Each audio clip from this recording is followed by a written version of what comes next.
messieurs, dans ces nouveaux numéros de cette émission. C'est toujours un grand plaisir de vous servir, vous présenter cette émission. C'est vraiment un grand honneur pour vous. On revient encore une fois de plus pour commenter et décrypter l'actualité. Au niveau de la République démocratique du Congo, le président de la République était face à la jeunesse. On décrit un problème d'organisation, mais ce qui était essentiel et important, les jeunes ont soumis leurs préoccupations au président de la République. On va revenir au cours de cette émission pour tenter un peu de décrypter ce qui a été l'organisation de cette activité. L'actualité, c'est aussi les élections qui s'annoncent déjà pour 2023. Le calendrier électoral est déjà là. On va tenter au cours de cette émission d'avoir la position des LGD comme parti politique en rapport avec le calendrier électoral. Et puis on va chuter avec les dialogues qui se passent au niveau de Nairobi. Vous l'avez appris, on a suspendu les travaux pour aller cette fois-ci décrypter ou plutôt s'enquérir de la vraie identité des participants. On parle de l'infiltration rwandaise. Selon plusieurs informations, des puces seraient placées à travers différents micros des participants et ces puces sont en liaison directe avec Kigali. Quelle est la finalité de cette infiltration? Quelle est la finalité de cette aventure? On en parle sur ces plateaux avec M. Manix Iyenda Bofaya, cadre du parti politique LGD, du sénateur Augustin Matata Ponyo. Bienvenue, monsieur le député de la rue. Merci beaucoup, monsieur Hervé Thomas. Je profite à l'occasion pour saluer notre estimé peuple, le Congolais d'ici, autant pour le Congolais de la diaspora. Et nous pensons que dans notre échange d'aujourd'hui, nous allons parler République et que nous allons considérer le Congo comme les dénominateurs communs de nous tous. Comment allez-vous? Je me porte très bien. Je suis dans la fièvre de l'ingouvernabilité de M. Tshisekedi à la tête du pays, comme tout autre Congolais. Manix Iyenda est déçu, Manix Iyenda est désespéré, Manix Iyenda est sombré dans un bourbier de désespoir. C'est pareil même pour toute la population congolaise en général, raison même pour laquelle j'ai accepté de monter au créneau comme un échantillon de cette population qui souffre, mais cette fois-ci pour défendre l'intérêt de ces Congolais déçus, l'intérêt de ces Congolais opprimés, l'intérêt de ces Congolais vulnérables, ceux-là aujourd'hui qui deviennent comme des victimes de l'inégalité et de l'injustice sociale. Et donc, comme député de la rue, je pense que je dois travailler davantage pour préserver l'intérêt de notre population, mais aussi surveiller de manière quotidienne ceux qui détiennent les bâtons de commandement de la République avec mon contrôle citoyen qui a pour finalité justement contraindre ce gens-là à pouvoir rendre le compte au peuple congolais, renforcer notre levier de vigilance nationale, mais aussi utiliser notre sanction populaire pour dégager les incompétents à la tête du pays.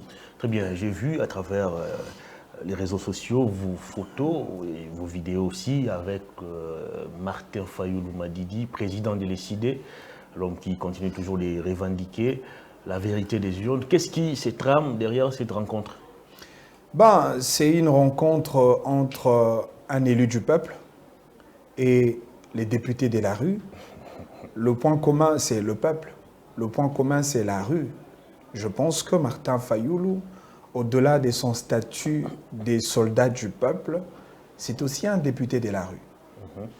Encore que j'étais parti effectivement dans cette rencontre pour le saluer, pour lui présenter mes civilités, reconnaître la dextérité de son combat politique, mais aussi lui remercier pour cette initiative de dénoncer le vol à ciel ouvert, ces vols, je dirais, officialisés au sein du Parlement, avec les émoluments de 21 000 $ pour chaque député. C'est lui qui a... non, mais ça a été prouvé. L'honorable Délicé Sanga a porté la charge parlementaire au niveau du Parlement. Il a même saisi la commission d'enquête qui a tablé sur cette question-là. Il a présenté tous les éléments de preuve qui attestent effectivement que les députés nationaux reçoivent les émoluments de plus de 21 000 $. Ça, c'est quand même très déplorable. Et donc c'était une rencontre des civilités, mais aussi à l'occasion, le président national des Lécidés, M. Martin Fayoulou, a salué le sens de mon combat. Il m'a félicité. Comme vous savez aujourd'hui, M. Martin Fayoulou est le président national de notre parti, le professeur Augustin Mata-Tamponio Mapon. Les deux sont dans une même vision politique, celle qui consiste effectivement à consacrer ces combats politiques pour le bien-être de Congolais. Et donc, nous sommes dans notre bloc des opposants et c'est tout à fait normal qu'un opposant, jeune que je suis, rencontre un opposant grand qu'il est, parce qu'aujourd'hui, on doit le reconnaître, Martin Fayoulou, c'est quand même une figure de proue au sein de la classe politique congolaise. Très bien, puisqu'on parle de Martin Fayoulou, à travers un discours, je ne sais pas moi, son adresse à la nation, tenu récemment, Martin Fayoulou appelle les Congolais à descendre massivement ce dimanche 4 décembre dans la rue à l'occasion de la marche des catholiques organisée par la conférence épiscopale nationale du Congo. Est-ce que vous partagez cet avis de Martin Fayoulou qui demande aux Congolais d'aller revendiquer en faveur ou pour marcher en faveur de la restauration de la paix dans la partie est du pays? Bien avant d'opiner sur cette question relative à la marche, pointée à l'horizon, ça sera d'ailleurs le 4 de ce mois de décembre 2022, et je considère cela comme un droit légitime, non pas seulement pour les acteurs politiques, mais pour tout Congolais, parce que vous savez, la paix est une devise identitaire de notre pays. Parmi les devises, on parle de la paix, on parle de la justice, du travail aussi. On parle du travail. Mais je voudrais placer un accent par rapport au discours désobligeant de M. Paul Kagame, le président du Rwanda, que je considère comme un tyran, comme un dictateur, comme un monarque absolu, qui a jeté un discrédit sur le président congolais, M. Tshisekedi, en remettant en cause la légitimité de cette institution président de la République et en utilisant effectivement de termes le plus injurieux contre M. Tshisekedi. Et moi, je considère cela comme une insulte à l'égard de toute une nation, parce que l'institution président de la République est indélébilement attachée à la volonté du peuple congolais. C'est vrai que je suis opposant, c'est vrai que je ne suis pas d'accord à la gouvernance de M. Tshisekedi, moins encore à son leadership, mais face aux propos de M. Paul Kagame, à ça, je dis non. M. Kagame n'a aucune leçon à donner à la RDC. M. Kagame n'a aucune leçon à donner, surtout pas en matière de la démocratie, à M. Tshisekedi. Kagame, après avoir violé nos femmes, nos mères, nos mamans, aujourd'hui, il nous donne la leçon de la légitimité. Kagame, après avoir violé nos enfants et tué, sémé des carnages dans la partie Est, il a transformé le Congolais comme une sorte de charcuterie humaine. Aujourd'hui, M. Paul Kagame voudrait donner de la leçon à la RDC. Kagame, après avoir pillé nos richesses aussi importantes dans la partie Est, nos ressources naturelles, aujourd'hui, Kagame se pointe dans la posture d'un donneur des leçons. Je dis, le peuple congolais n'est pas dupe. Nous sommes un peuple déterminé. Nous sommes un peuple debout. Si M. Kagame continue avec ce genre de comportement désobligeant, eh ben, nous allons lancer un mot d'ordre à toute la population congolaise. Tokokota na Kigali, c'est possible. Tokokota na Rwanda. Et puis Toko aussi, ça na Rwanda, citoyen par citoyen. S'il veut de la guerre civile, eh ben, nous sommes prêts pour ça. Et donc, ces messages, je le lance à l'endroit de M. Paul Kagame. Heureusement que je le lance en français, parce qu'à le côté français, à Kolanda, il faudrait que M. Kagame fasse très, très, très attention. Tshisekedi, c'est notre président. Si Tshisekedi a des problèmes, ces problèmes-là ne concernent pas Kigali. Ces problèmes-là ne concernent pas Paul Kagame. Ça ne concerne pas le Rwanda. C'est un problème congolais, c'est à nous. Pourtant, de régler Fayoulou, avec nos problèmes. En odeur de sainteté, présente Félix Tshisekedi comme un agent de Kagame. Ça, c'est très dangereux. Ça, c'est très dangereux. Moi, je ne voudrais pas que les opposants de mon pays soient plongés dans une confusion. Notre ennemi, en ce moment, ce n'est pas l'UDPS. Ce n'est pas M. Kabouya. Ce n'est pas M. Paul Chilumbu. Notre ennemi, en ce moment, a un nom. Son nom, c'est Paul Kagame, le président du Rwanda.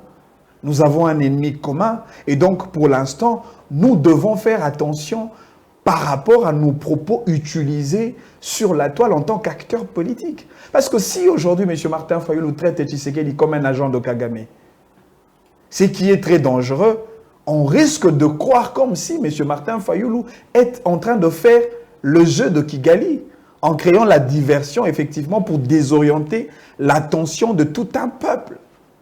Tshisekedi, c'est notre président, même si on n'est pas d'accord avec Tshisekedi. Mais attention, si nous voulons critiquer Tshisekedi, si nous voulons tirer les oreilles de M. Tshisekedi, faisons-le à l'intérieur de la parcelle. N'ouvrons pas le portail pour exposer notre président entre les mains des tyrans comme le Paul Kagame.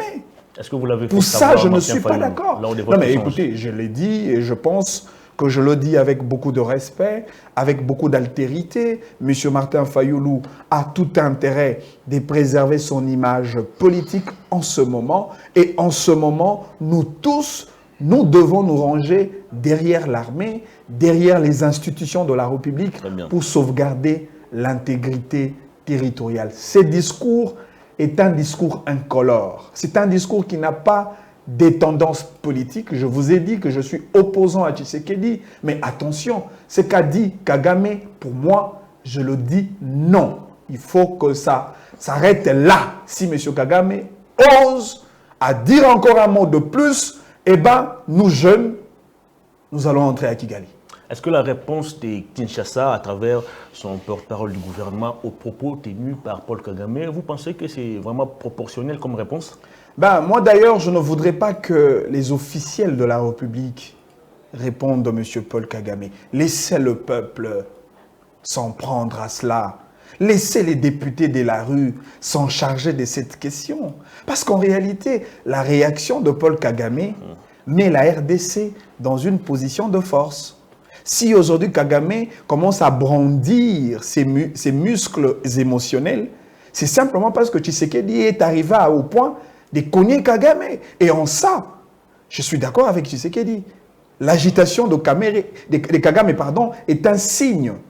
L'agitation de Kagame est une preuve qui atteste effectivement que Tshisekedi est en train de les déranger. C'est-à-dire, Tshisekedi, avec son gouvernement, le porte-parole du gouvernement, M. Patrick Mouyaya, vous avez intérêt à rester calme et à faire l'essentiel.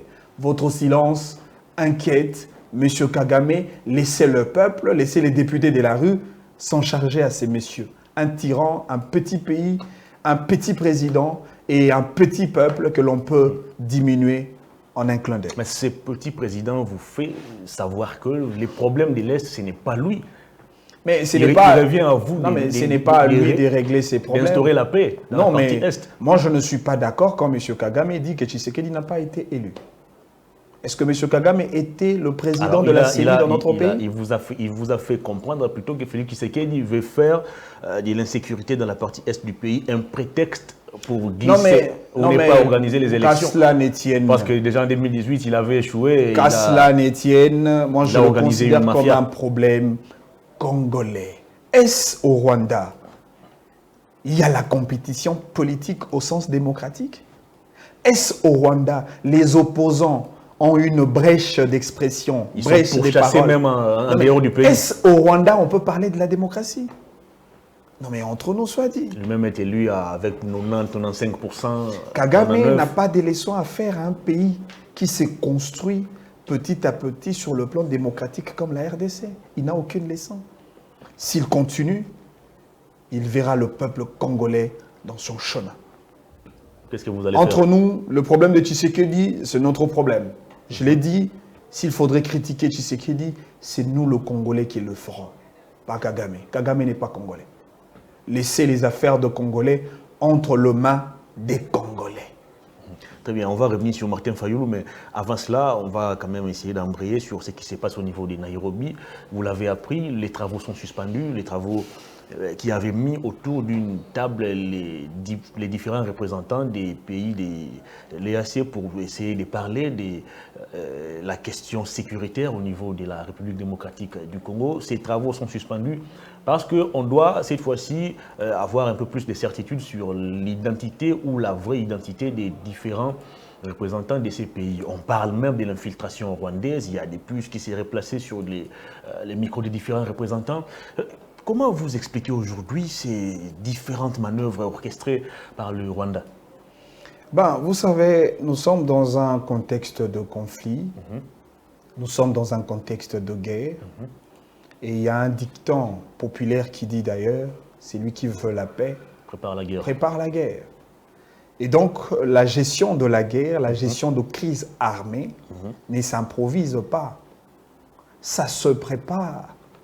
Nous sommes un État au vrai sens du terme, un État souverain. Nous sommes une république, ce qui atteste la présence des institutions de la République. Et lorsque nous sommes dans un contexte de guerre, ce qu'il faudrait mettre en exergue comme politique diplomatique, c'est la diplomatie des défenses.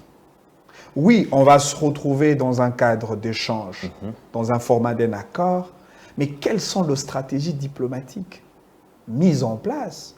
Quels sont le plénipotentiel que la RDC a envoyé pour négocier face à nos interlocuteurs? C'est cela le problème. Est-ce que les gens que nous avons envoyés pour le nom et pour le compte de notre pays ont qualité? Est-ce que ce sont des gens chevronnés?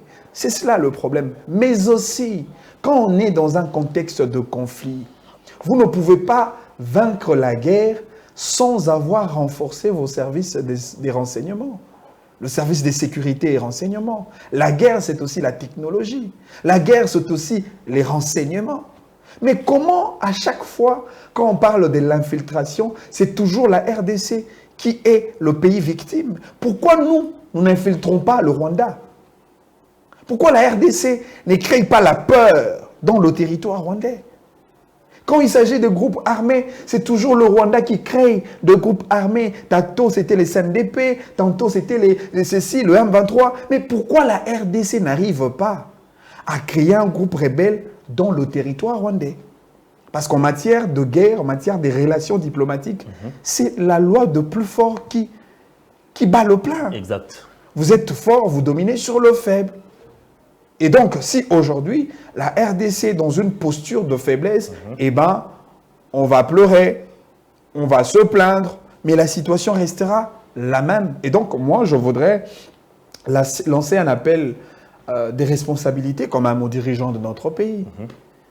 Mettez toutes les batteries en marche, batterie politique, batterie diplomatique, batterie sécuritaire, le domaine des renseignements, envoyez les gens qu'il faut, prenez toutes les précautions nécessaires, tant sur le plan technique que sur le plan technologique. Et là, c'est par là que nous allons effectivement en négocier en posture d'un État capable d'imposer son veto face à des gens contre qui on discute sur un sujet. À défaut de quoi, on restera toujours perdant dans ce genre d'assises. Très bien. Autre fait, alors que le Bini Sommet tenu à Luanda avait imposé un cessez-le-feu entre le Rwanda et la République démocratique du Congo à travers le M23, alors que les négociations se tiennent à Nairobi, à Rutshuru, où les violents combats ont repris de nouveau entre M23 et FARDC et on décrit déjà des cas de mort. Est-ce qu'on doit continuer encore à discuter avec des gens qui n'ont aucun respect sur nous? Non, mais ça, c'est une question que tout le Congolais se pose. Parce que dans un contexte de conflit armé, il n'y a que deux recettes. C'est la recette diplomatique et la recette de la guerre. Si la diplomatie n'a pas réussi, eh bien, utilisez les armes. Elle a pratiquement échoué déjà. Lui-même, le président de la République, du haut de la tribune des Nations Unies, nous a peint un tableau totalement négatif en ce qui concerne le bilan diplomatique de son pays. Mais pourquoi le président Tshisekedi ne prend pas le chemin de la guerre? La guerre, au-delà même de faits, je dirais, social, d'une réalité évidente, la guerre est une réalité aussi juridique. Mais il nous l'a dit lors de son dernier message qu'il n'exclut pas l'option de la guerre. Non, mais il faudrait qu'il s'appuie sur de leviers juridiques qui lui donnent l'autorisation de se battre contre tout État qui viendrait mettre de la désolation sur le territoire congolais.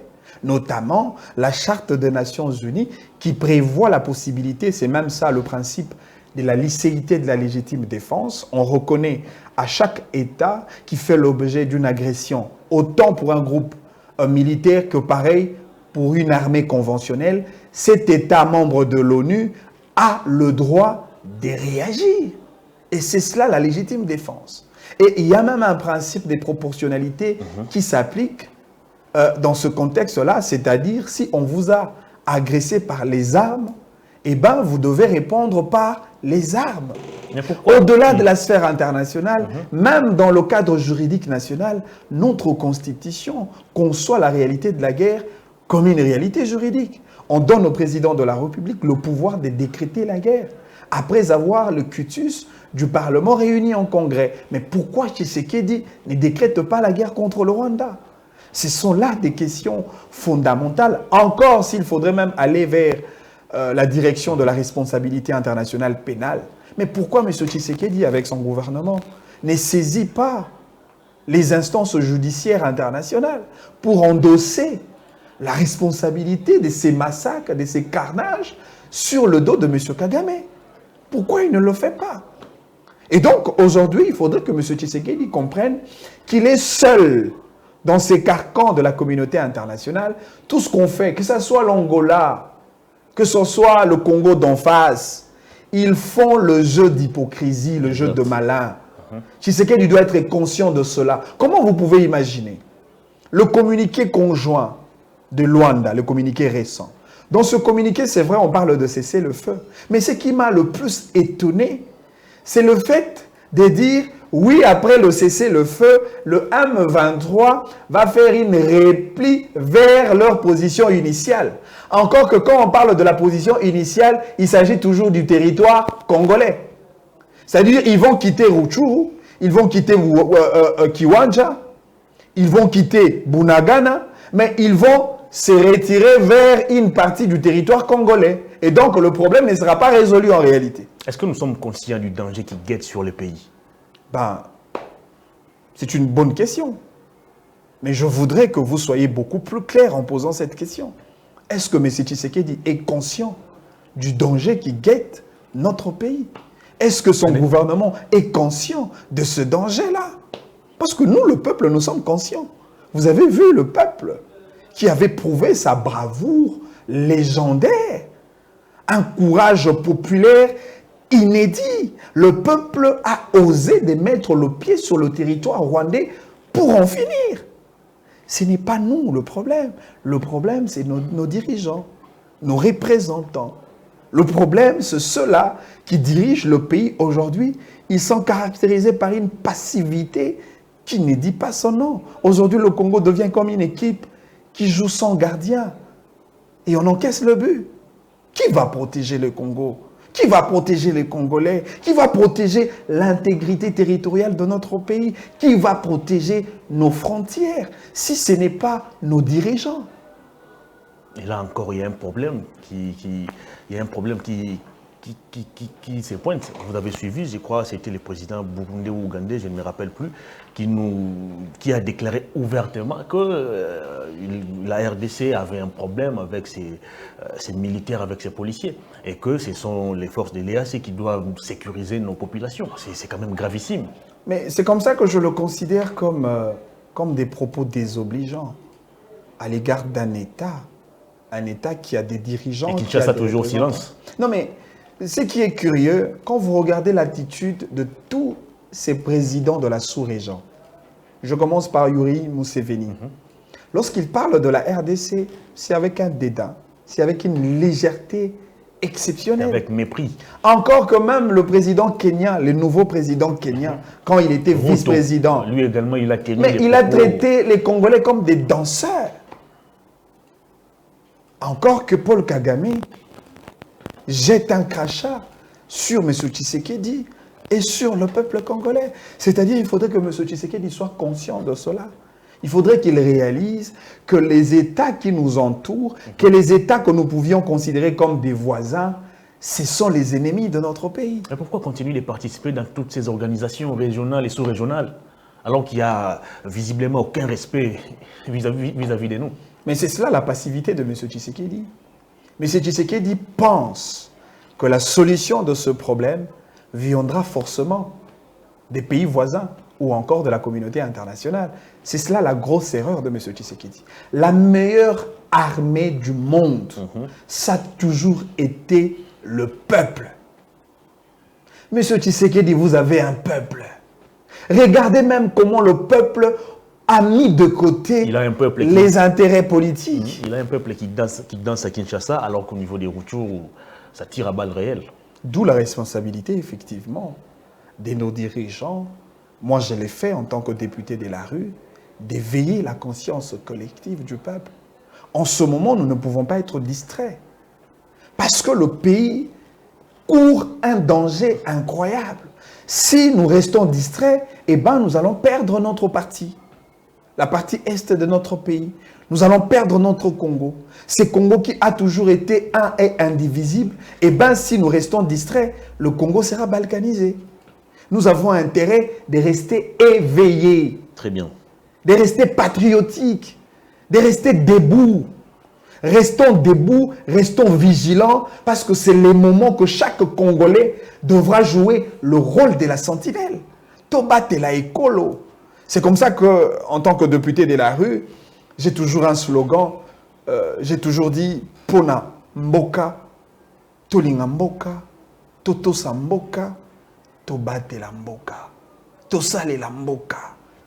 Et c'est les moments, parce que notre pays est en danger. Et Zalaba Congolo, Bakolandabiso na diaspora. Vous avez de l'expertise militaire, vous avez de l'expertise diplomatique. Contactez les officiels du pays, entrez en contact avec eux et bénéficiez au pays vos intelligences parce qu'on en a besoin. Les officiels que vous avez qualifiés dernièrement des moutous à béton. Ben, c'est cela le paradoxe. Non, mais le béton... Est-ce qu'ils prendront en considération tout ce qu'on va leur apporter comme expertise? Si on lève l'option de casser les bétons et d'en faire autre chose, je pense que ça ne sera plus le béton. Très bien, on va terminer cette première partie de l'émission. Puisque vous parlez de l'éveil des consciences, Martin Fayulu appelle les Congolais à répondre massivement à l'appel de la Senko qui organise une marche, c'est dimanche 4 décembre, pour exiger la restauration de la paix dans la partie est du pays. Qu'est-ce que vous en dites? Ben, vous aimez trop le nom de Martin Fayulu. J'aimerais quand même dire que le président national de notre parti appelle aussi la population congolaise. Il ne s'est pas prononcé. Ah, non, mais nous avons Martin Fayulu s'est prononcé un communiqué. Il n'a pas envoyé un porte-parole ou un cadre de son parti. Nous avions lancé un communiqué officiel pour le compte de notre parti. Okay. Nous, le LGD, nous serons là. Okay. Et nous disons au peuple congolais d'être là. Parce que cet appel, c'est un appel à la nation aussi dans congolaise. La rue. On ne l'a jamais vu marcher. Non, mais Matata, c'est un homme de terrain. Est-ce que tu sais que quand Matata a été premier ministre... Il faut le dire comme ça, c'est un bureaucrate. Matata n'est pas que bureaucrate. Et surtout, il ne faudrait pas transformer le statut de technocrate à un défaut de profil. Non, attention. Parce qu'en réalité, pour être un homme d'État, il faut d'abord être technocrate. Matata, quand il était chef du gouvernement à l'époque, en 2013, pendant que ça tirait à boulet rouge dans la partie Est, Matata a été descendu à Rutshuru. Comme Premier ministre, il était au front. Sama Lukonde l'a fait aussi plusieurs fois, je crois 2 ou 3 fois déjà. Il s'est rendu à Ituri, Sama a fait des petits tours touristiques dans la partie Est. Il était allé là-bas pour visiter les effets volcaniques pour des raisons touristiques. Non, mais il s'est rendu récemment. Il est revenu. Il s'est rendu récemment. Mais quelle est la solution? Et au Nord Kivu. Parce que la solution pour Matata, nous avions vaincu le M23 en 2013. Sama est là-bas. Et c'est quoi la solution? Il était là-bas. Qu'est-ce qu'il a apporté comme solution par rapport à ce problème? C'est du tourisme, pur et simple. Et donc, aujourd'hui, nous pensons que le Congolais sont déjà visés. On va se retrouver, nous tous, moi-même député de la rue. Je serai là dans la paroisse de ma circonscription de Funa. Je crois que je serai dans une commune de Funa, peut-être dans la commune de Selimbaou. Je serai là après la messe. Nous allons nous déployer dans la rue pour dire non à la guerre et nous allons demander la paix, rien que la paix. Soyez munis d'une Bible, d'un crucifix et d'un chapelet. C'est le message des évêques de la Cinco. Et moi, est-ce que vous en avez? Moi, j'aurais que le drapeau de mon pays, les tricolores nationales, le rouge, le bleu et les jaunes. Et c'est avec ça que nous allons nous battre contre Très les bien. ennemis. On poursuit cette émission. Le président de la République était face à la jeunesse. C'était le 30 novembre dernier. Le président a échangé avec le jeune de son pays, bien que les gens cherchent à transformer un peu cette activité. Quelle lecture avez-vous faite de cette initiative, je ne sais pas moi, du Conseil national de la jeunesse, de faire déplacer le président de la République, l'emmener jusqu'au palais du peuple, question, de recueillir lui-même les desiderata de sa jeunesse? Ben, je ne voudrais même pas revenir sur ces jeunes aussi inconscients à la tête du Conseil national de la jeunesse. Il est inconscient? Un membre de plus de l'UDPS. Oh. Lui, je ne le considère pas. Il est de l'UDPS? Non, mais il est de l'UDPS. Qu'est-ce qui vous fait dire ça? Il est de l'UDPS. Vous avez même vu son... Il vous a montré déjà sa carte. Il est de l'UDPS. Mais c'est quelqu'un qui est ballotté au gré des vagues de la mouvance présidentielle. Comment le président d'un conseil national de la jeunesse... Ce n'est pas une création de l'UDPS. Mais monsieur, on se connaît dans ce pays. On se connaît. Comment vous pouvez imaginer même les coordinations estudiantines, alors que l'université est apolitique, alors que les gens là qui deviennent les présidents des étudiants sont soit élus pour des raisons politiques ou si pas politiques, tribales. On se connaît dans ce pays. C'est un membre de l'UDPS, ces jeunes-là, président du Conseil national de la jeunesse. L'UDPS ou pas, c'est quoi le problème? Est-ce qu'il n'a pas le profil pour diriger cette structure? Il n'a pas le profil, aucun profil. Et d'ailleurs, c'est quelqu'un qui m'a épaté de par son incapacité de leadership lorsqu'il prenait parole pour parler au nom et pour le compte de jeunes. Il s'adresse au président de la République. Il s'adresse... Par des applaudissements et acclamations. Non, mais ça, c'était la base de l'UDPS qui réagissait. C'était des jeunes de la République démocratique du Congo. Dans cet hémicycle, dans cet amphithéâtre, il y avait deux catégories de jeunes. Il y avait le jeune de l'UDPS qui était là pour applaudir. Et d'ailleurs, comme preuve, à la fin même de l'activité, ils ont entonné l'hymne du parti UDPS, ce qui voudrait tout simplement dire que le jeune de l'UDPS était là.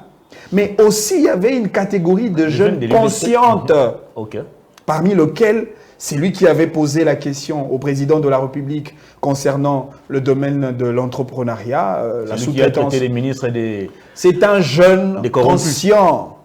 Lui, là, c'est un jeune indépendant, un jeune qui n'avait pas de décoration politique. Parce qu'un membre de l'UDPS, un jeune de l'UDPS, ne peut pas parler au président de la République avec cette capacité d'indépendance d'esprit, comme c'était le cas avec ce jeune-là. Donc, moi, j'ai salué... Pourquoi les jeunes de l'UDPS sont moindres par rapport à... Non, mais les présidents nationaux du Conseil national de la jeunesse, quelles sont les recommandations qu'il a faites à l'endroit du président de la République? Il était là, monsieur le président de la République, on vous remercie. C'était écrit. On vous remercie pour votre présence. Lui, qu'est-ce qu'il a dit au président? Lui, là, qu'est-ce qu'il a dit au président? Il a posé au président les différents problèmes. Quel problème? Des jeunes, notamment le chômage, l'éducation. Encore que lorsque le président de la République prend la parole, il parle de la création d'emplois des universités. Ah, ok. La création des universités. Notamment à Mbandaka. Encore que ça. À Bandundu, on doit trouver une ville. Enfin, encore que ça, ce n'est qu'une promesse de plus. Monsieur Tshisekedi, c'est en cela que vous avez des sérieux problèmes avec le Congolais en interne. Est-ce que vous ne pouvez pas arrêter avec vos promesses, s'il vous plaît? Déjà, cette affaire des ports de bananes, depuis que vous aviez posé la pierre, rien ne s'est fait après. Avec cette affaire de développement de 145 territoires, on n'en parle plus. Où en sommes-nous d'abord? Vous avez promis aux Congolais que vous allez transformer le Congo en Allemagne d'Afrique, alors qu'on n'est même pas le Nigeria d'Afrique. Monsieur le Président, vous irez jusqu'où avec vos promesses, s'il vous plaît? Arrêtez un peu avec vos promesses. Encore que vous promettez aux jeunes, s'il vous plaît, la création des universités, c'est comme si les universités n'existent pas. Non. En ce moment, c'est que vous devez faire... La création des universités viables. Non, mais écoutez, mais est-ce que déjà il a commencé par rendre ce qui existe là viable? Il a rénové l'Unikin. Allez voir les homes. Allez voir les homes. Là où vous avez habité. Allez voir. Non, ça c'était la francophonie, certainement. C'était pour abriter les gens de la francophonie. Et encore après la francophonie, voilà. ça va bénéficier aux étudiants. Non, vous savez, les problèmes de l'université, c'est un problème majeur. Il ne faudrait pas discuter sur ce sujet avec beaucoup de légèreté. C'est un problème très majeur. Et lorsqu'on veut résoudre le problème de l'enseignement universitaire, il faut être sérieux sur cette question. Et je crois que M. Tshisekedi n'a aucune maîtrise sur ces secteurs-là. Il n'a qu'à consulter peut-être les experts. C'est un président de la République. Oui, mais c'est un président de la République. Mais malheureusement, il y a beaucoup de problèmes de son pays qui l'échappent. Vous le pensez? Mais bien sûr. Le président n'a aucune maîtrise par rapport à la sous-traitance telle qu'exposée par ce jeune conscient-là, qui rappelait au président de la République que vous aviez désigné des ministres corrompus. Et ce qui est encore très grave, c'est qu'il ne sait pas que ces ministres sont corrompus. Et il demande à la jeunesse, ramenez-moi le preuve. Quelle preuve? Oui, vous avez besoin de quelle preuve alors que Etienne Ilongondo était là? Il a volé l'argent de la République, il est allé en vacances à la prison de Makala. Quand son congé politique a pris fin, il est ressorti. Vous avez besoin de quelle preuve? Monsieur le Président, vous avez besoin de quelle preuve? Vous avez vu comment est-ce que les jeunes ont réagi face au ministre de la Jeunesse? C'est honteux.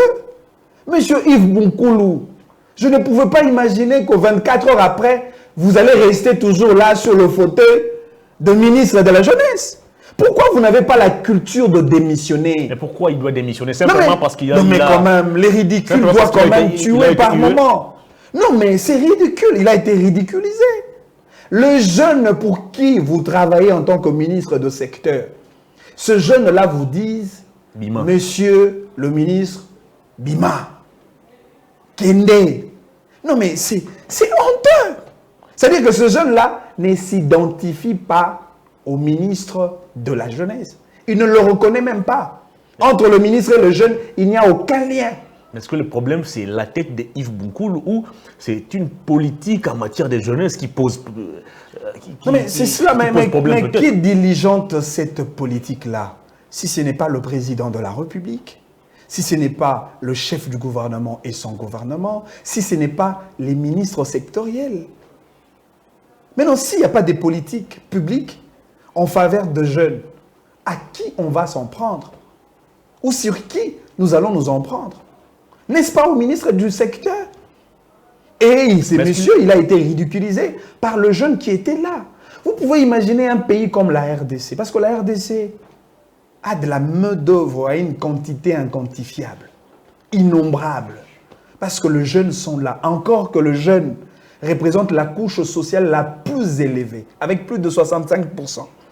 Ce qui voudrait dire, si M. Tshisekedi, en lieu et place de nous promettre les universités, il avait créé les industries, c'est-à-dire le jeune allait servir les pays comme main-d'œuvre locale assurée. Et par conséquent, ce qu'il faudrait créer, ce n'est pas les universités, plutôt les INPP. Il a promis de créer des millionnaires. Élargir les INPP dans chaque province, dans chaque territoire, parce que nous avons besoin d'une expertise pratique de jeunes qui peuvent apporter leur expérience dans les industries, dans les entreprises du pays. Et alors que la main-d'œuvre, elle est là, elle est en train de pourrir. Les jeunes n'ont pas d'emploi. Lui, président de la République, qui parle de l'université. Déjà, les universités qui existent, qui produisent des licenciés chaque année, combien d'emplois que lui a donné aux jeunes? Ça fait 4 ans de gestion, depuis que Tshisekedi est au pouvoir. 4 ans. La seule offre d'emploi qui a été lancée, ne serait-ce que dans les entreprises publiques de l'État, c'est celle de la DGDA. Comme le pouvoir de Tshisekedi est un pouvoir de procrastination, eh bien, le jeune, plus de 14 000 jeunes étaient venus, ils ont fait leur concours, et tout s'est arrêté là. On n'en parle plus, jusqu'à aujourd'hui. Ça s'est passé aussi à l'Assemblée provinciale de Kinshasa. Voilà, c'est inconcevable. Comment les jeunes peuvent se retrouver devant un président qui n'a aucune politique claire au bénéfice des jeunes. Mais le président du Conseil national de la jeunesse a rappelé au président que les jeunes n'ont pas d'emploi. Le président a promis de réagir. Le problème de la jeunesse est un problème sérieux. Je te donne un exemple. Prenez notre centrale de réparation électronique ici à Kinshasa, que j'appelle Botour.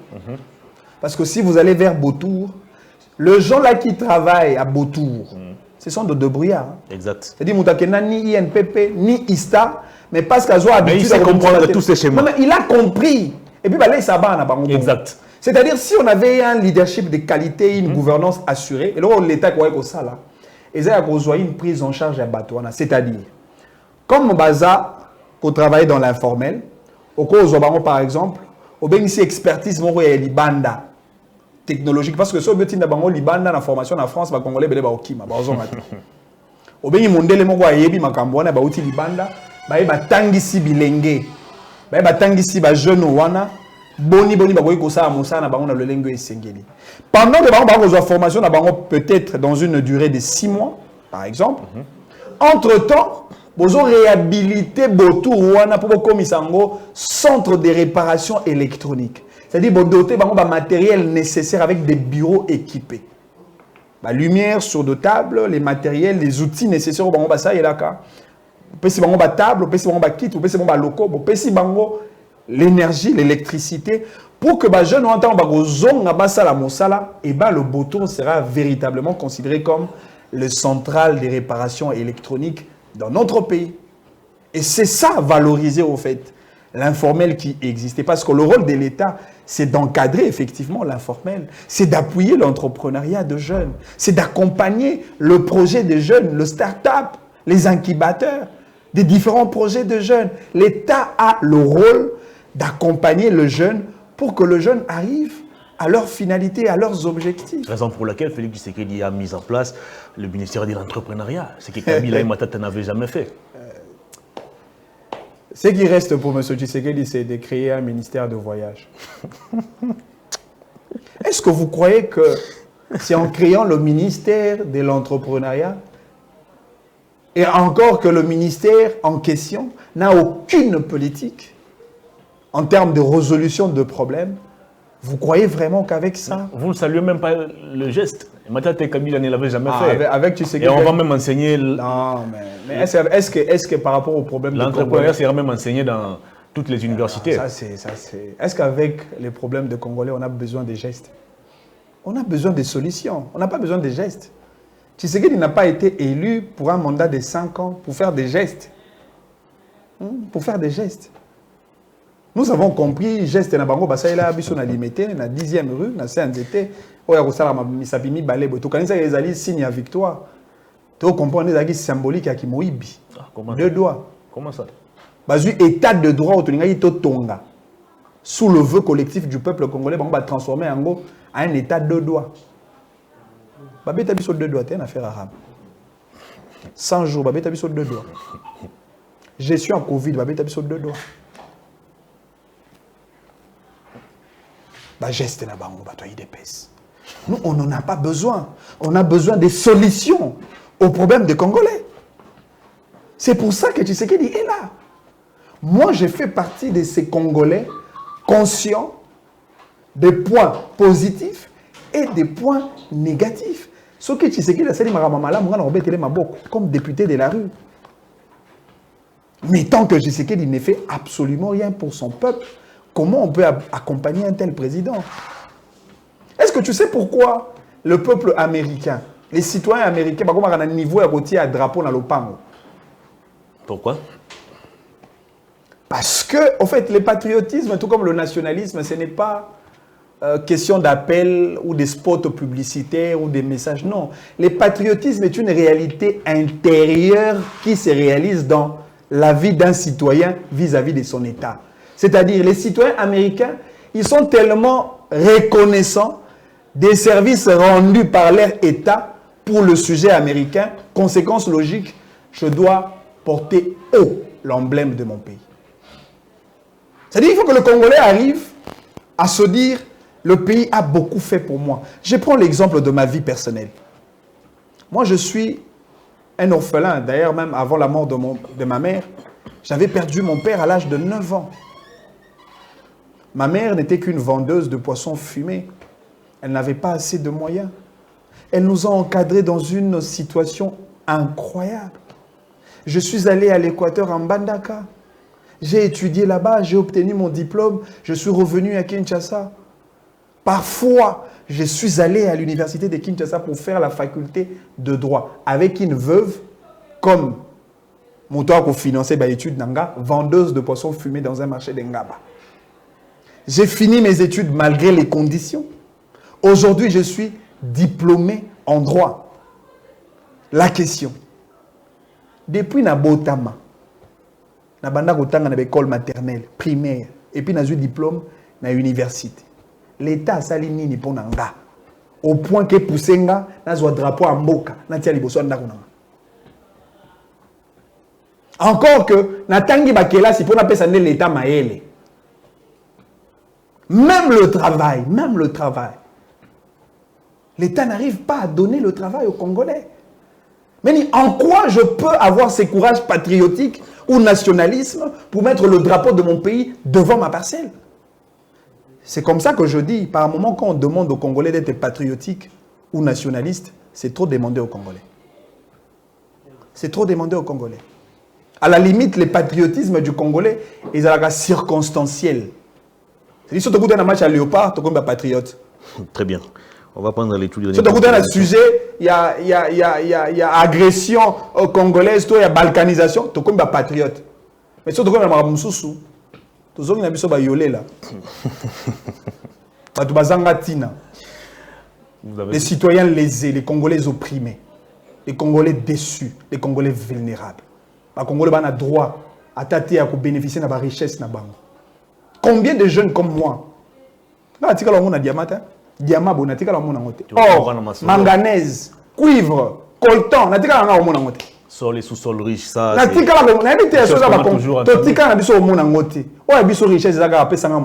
C'est ça ma richesse. Pesa jeune mon salaire, c'est ça sa richesse. Congolais a besoin de trouver un moyen pour subvenir à ses petits besoins. Tant que j'ai mon loyer, j'ai ma petite voiture, mes enfants peuvent aller à l'école, j'ai où je peux reposer ma tête. C'est ça ma richesse. Je n'ai pas besoin de voir le or, le coltan, manganèse, cuivre. Je n'ai pas besoin de ça. Mais pourquoi nos dirigeants sont aussi méchants jusqu'à ce point?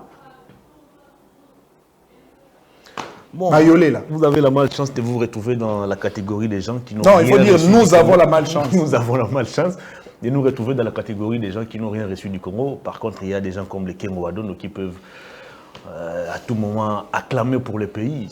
Bon. Ce qui est encore très grave, même les gens qui ont passé du temps à l'extérieur du pays, Bato va bénéficie les privilèges de l'Occident.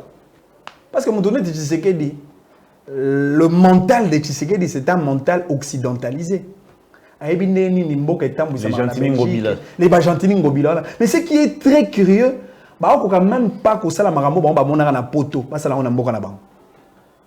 par exemple, la question de la municipalité. Mauvaise foi ou manque de moyens? Bondoki. On est Bondoki. Parce que tu comprends que tu as un bâti bongote. Au lieu de que awa, ce qui a une peinture, il y a pembe et si tu as commis pembe. Mais on ne va même pas retirer la peinture. Et on a un respect à l'égard de Belges. Tu peux imaginer que tous les héritages belges, Université de Kinshasa, on a un restaurant, mais restauré comme auditoire. Université de Kinshasa, on a 50 000 étudiants, enfin, pour 500 étudiants, les lots c'est plus de 50 000 étudiants. Université de Kinshasa, on a des toilettes, mais les lots, toilettes et tu crées Homme 40. Tu crées Homme 40. Appelle 1000 francs. Oui, appelle 1000 francs. Très bien. Voilà. Appelle à 1000 francs. Ça l'appelle que nos unions sont à 1000 francs. C'est choix. Ce sont des réalités. Franchement. Moi, j'ai resté au Home 2 à l'université de Kinshasa. Moi, j'étais au Home 10. Mais faire mon quoi repasser. Et on est aussi à bâtiment Mobimba. Faire mon quoi repasser. Bâtiment Mobimba. J'ai vu un étudiant. Il n'avait pas de parents ici à Kinshasa. Il venait d'une province. Aouti court à 17h, fatigué. Et là, on a été les poissons, mon bessou. Attends, mon couleur à l'eau, c'est d'abord calme. À côté de la chambre, et ce qui m'avait étonné, peut-être ça va nous faire rire, il nous demande, chers amis, est-ce que vous pouvez m'aider de faire plonger mon poisson dans votre huile? Mais papa, verbe vous utilisez pour plonger. Mais il n'a pas d'autre choix. C'est ça la jeunesse congolaise. Malheureusement. Voilà. Tu sais qu'il dit, en fait, ce qui fait très mal, on a biso fachi, tu as quinoa, fachi, a mis pris à Tembo, et il pris à Castel. Il va congolais dans le salon. Il va 18h. Non mais bien sûr, fachi il va prier à Bamalewa dans chaque restaurant de la ville de Kinshasa. Mais ironie du sort, Fachi nous fait ça. Vraiment Fachi, tu nous fais ça. Inch'Allah, les karmas existent. Dieu va s'occuper de vous. Très bien, les élections approchent, il ne faut pas menacer les dirigeants. Les élections non, mais approchent. Je ne menace pas les dirigeants. Je dis simplement que Dieu va s'occuper d'eux. Parce qu'on ne peut pas être méchant envers son peuple jusqu'à ce point. Maman, dans le baye, ça n'est que la réalité. Moi, j'ai vu des enfants à l'Équateur qui ont une classe dans la sardine. Na place à Baketch. À côté de l'Idousso, à côté du soir, Alexis Singaboué. Manzando, mon ibana batambola, ma quel est le Nanzela comme pas possible. Mais ça Baketch na bango. Na mon amon qui les classes na boitou. Alors que vers un autre village. Ce sont deux choses. Peut-être que on a qui ça tu vas dans le tambola là transport et ainsi. Mais aller au fin fond de la République. Actuellement, dans la maternelle, il casse Nicolas moto, 3-4 wattanami avec tous les dangers possibles. C'est ça le pays de Tshisekedi. Mais qu'est-ce que Tshisekedi fait pour la jeunesse? Est-ce que Tshisekedi, tu peux nous faire ça? Il a recueilli déjà toutes les doléances de la jeunesse. Espérons qu'il va... Espérons. Qu'il va réagir au plus vite que possible. Espérons. Très bien, on va prendre les tout derniers thèmes de l'émission. Élection 2023, le calendrier électoral est déjà publié. Quelle est la position de votre parti politique? Est-ce que vous allez partir aux élections avec le même bureau de la CENI, parce que votre partenaire, je dirais, Martin Fayoul, continue jusqu'à ce jour de contester ces bureaux. Est-ce que votre parti politique, le LGD, est prêt à aller aux élections dans ces formats, sachant aussi que Matata Ponyo s'est démêlé avec la justice, ne font que s'accentuer? Comment vous vous préparez face à cette bataille électorale? Il n'y a pas un parti politique qui est plus prêt aux élections comme le LGD. Nous sommes prêts. Comme preuve, nous sommes parmi les premiers partis qui avaient aligné déjà un candidat président de la République. Nous sommes parmi les premiers partis qui a déjà sa cartographie électorale. Nous sommes parmi les premiers partis qui commençaient déjà à travailler sur la liste de ces candidats députés nationaux, députés provinciaux. Nous sommes prêts. Mais le problème, c'est Kadima. Le problème, c'est Tshisekedi. Le problème, c'est ça, Malukonde. Ils ont fait quoi? Non, mais Kadima a dit dans son calendrier, Kadima a dit dans son calendrier, si on ne respecte pas ces 5 contraintes, notamment contraintes sécuritaires, contraintes sanitaires, contraintes liées à la logistique, contraintes financières et puis enfin contraintes légales, ceux qui vont respecter en côté, tout ça, ma amité. C'est Denis Kadima qui l'a dit. Denis Kadima Kazadi, encore, ce sont des Kazadi, Kadima. Voilà. Il a dit quelque chose comme ça. C'est-à-dire que l'élo, tant que la guerre à l'Est continue, ça devient tellement hypothétique d'organiser les élections au délai prévu. Non, mais on va organiser les élections, mais la partie où les partis qui sont concernés par la guerre n'iront peut-être pas au vote. Ah bon? Comme on l'a fait en 2018. Et c'est ça les élections inclusives? Mais c'est ça les élections crédibles? On l'a fait en 2018. Non.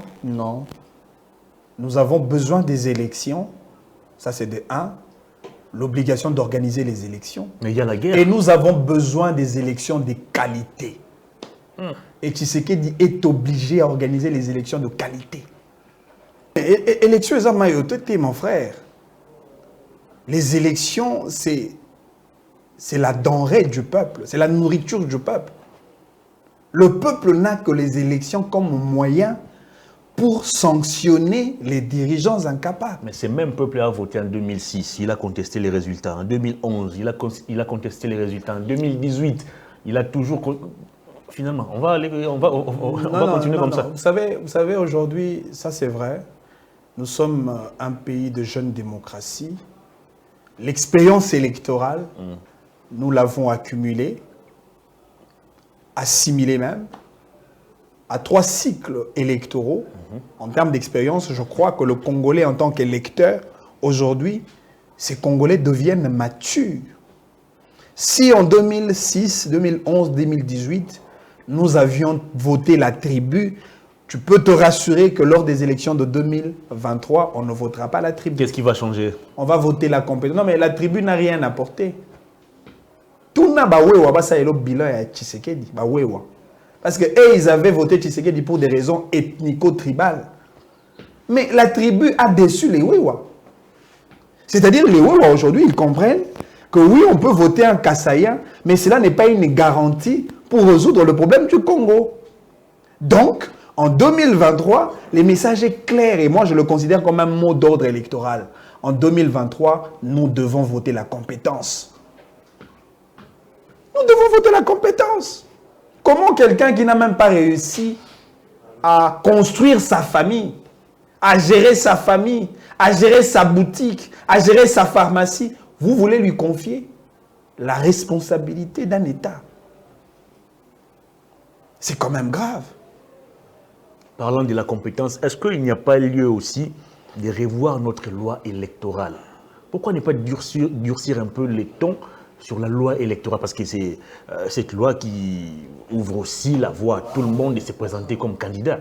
Non, mais les malheurs, c'est que même si on veut serrer un tout petit peu la loi électorale, mais en fin de compte, ce sont seulement les politiques qui vont élaborer cette loi électorale. Comment on peut dire, par exemple, pour être candidat à un tel poste, il suffit juste d'avoir passé 5 ans dans un parti politique? Non, mais c'est... En fait, les politiques congolais, c'est des gens qui sont tellement... je veux dire, ils sont tellement dangereux, ils sont tellement nocifs que quand ils veulent faire du mal au peuple, ils ne regardent même pas une seconde les visages de ce peuple, un visage rempli d'un désarroi, mais d'office, ils exécutent au fait leur plan de faire le mal au peuple. Comment tu peux imaginer qu'il y a des débats contradictoires entre le président et le Salamé? C'est-à-dire c'est parce qu'eux-mêmes, ils sont conscients que devant de la sainteté. Ils sont conscients, en fait, les politiques sont conscients que niveau nabango et sengeli penza te par rapport à poste au bango occupé. Et par conséquent, il ne faudrait pas tout exposer par l'exercice net de débat contradictoire. Pourtant, ils ont fait leur. Vous imaginez que Kabila a un débat contradictoire na Bemba. A tout va comme alibi, Bemba rebondissa. C'est un type brutal. Oh, c'est un bon câble.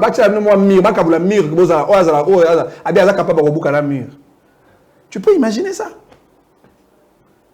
Tshisekedi Félix, on a conscient que ce en débat contradictoire dans Noël Tiani, c'est la mort. Qu'est-ce qui vous fait? Tshisekedi a conscient que ce en débat contradictoire, bon, si on appelle si ma tête est polémique, c'est la mort. Qu'est-ce qui vous fait dire tout ça? Vous pensez que Tshisekedi n'a pas un cerveau capable faut pas dire ça. De réfléchir? Il a un cerveau, c'est notre président. Mais alors? Mais ce qu'il n'a pas, c'est l'expérience. Ce qu'il n'a pas, c'est les backgrounds. Ce qu'il n'a pas, c'est les parcours académiques. Ce qu'il n'a pas, c'est l'expérience professionnelle, l'expérience de gestion. Ce débat est révolu. Non, mais ce débat n'est pas révolu. Ce débat n'est pas révolu. Si vous prenez Tshisekedi, candidat président de la République, face à un autre candidat, par exemple sur les questions économiques, qu'est-ce que Tshisekedi va dire? Non. C'est ça, en fait les débats contradictoires, c'est un ingrédient. Mais il a été élu sur base d'un programme. Non, il a été élu sur base des polos, sur base de la tribu. Il a présenté son programme ici avec Béatrice. Quel programme? Quel programme? Est-ce que Tshisekedi a déjà expliqué au peuple congolais les mécanismes politiques nécessaires avec des politiques de fiscalité qui s'accompagnent pour arriver à avoir 80 milliards de dollars dans un espace de 10 ans comme il en a. Il a présenté dans son programme. Non, il a simplement parlé de 80 milliards. Mais nous dire comment avoir ces 80 milliards, allez lire le fond de ce programme. Vous voyez, le diable partout. Mais ce que je suis en train de dire, c'est très sérieux. Tshisekedi, par le fait qu'il gère le pays aujourd'hui, il a déjà de l'expérience. S'il a raté l'expérience dans son parcours d'hier, par le fait de devenir président de la République, il a vraiment de l'expérience. Tshisekedi aujourd'hui, ne serait-ce que dans pratiquement tout le secteur de la vie nationale, il a au moins l'essentiel des connaissances dans le secteur de l'économie, la justice, l'éducation, la santé. Il a au fait ça. Mais c'est que nous voulons que Tshisekedi nous donne cette opportunité d'organiser les élections de qualité. Moi, je suis très d'accord quand j'ai entendu Tshisekedi demander aux parlementaires de déterminer les montants et les salaires que le président de la République Tina Wissi Asuka. J'ai été très content. Le ministre des Finances nous a promis de dévoiler dans les prochains jours. Je suis content. Tous les fonctionnaires de l'État. Et pour ça, je vais applaudir. Pour ça, je vais applaudir M. Moi, les bonnes choses, quand Tshisekedi fait une bonne chose, en tout cas, moi, je suis quelqu'un d'indépendant d'esprit. Très bien. Je vais applaudir. On a terminé l'émission. La toute dernière question. Est-ce que nous aurons les élections de qualité? Est-ce que les résultats que Denis Kadima proclamera plus tard ne souffriront-ils pas de contestations au regard de tout ce que vous évoquez déjà ici comme problème? Non, mais moi, je ne pense pas. Je ne pense pas. Les décors est déjà plantés. Pour un glissement? Les triangles... Pour la fraude, comme Jean-Marc Kabounou. La fraude est déjà entretenue. Vous l'avez dit. Comment vous pouvez imaginer? Parce que la CENI, d'une part, c'est un organe technique qui a pour mission d'organiser les élections et de publier le résultat provisoire. Déjà, dans cette première phase, nous savons que M. Denis Kadima va faire passer Tshisekedi. Ça, nous savons. Mais la deuxième phase, c'est au niveau de la Cour constitutionnelle. Mais quand déjà vous voyez un président de la Cour constitutionnelle qui se comporte comme ça dans l'affaire Matata, il contredit son propre arrêt. Ce n'est pas lui qui avait rendu le premier arrêt. Non, mais moi, je serais encore beaucoup plus à l'aise si dans la même cour... Il faut voir les professeurs Kalouba. Non, mais qu'il soit au moins capable, la cour publique du président de la République les matins, et à midi, ils disent non, il n'a pas été élu. Comme ils se sont dédiés pour l'affaire Matata. Non, mais les décors est déjà planté. C'est fini. On n'est parti pas aux élections alors. Mais nous allons partir aux élections. Je parle bien des élections de qualité. Est-ce que vous imaginez que ce soit une élection? Pour battre campagne, il faut faire le tour de la République. Tout ça en avion. C'est-à-dire, tu sais que a conditionné la réalité selon laquelle, si vous avez un bon nombre de aucune élection. C'est-à-dire, si vous avez la capacité de louer avion, aucune goma, aucune kisangani, Équateur, ainsi de suite. Parce que le seul avion qui reste pour la République, Congo Airways, et vous avez un service à Tshisekedi.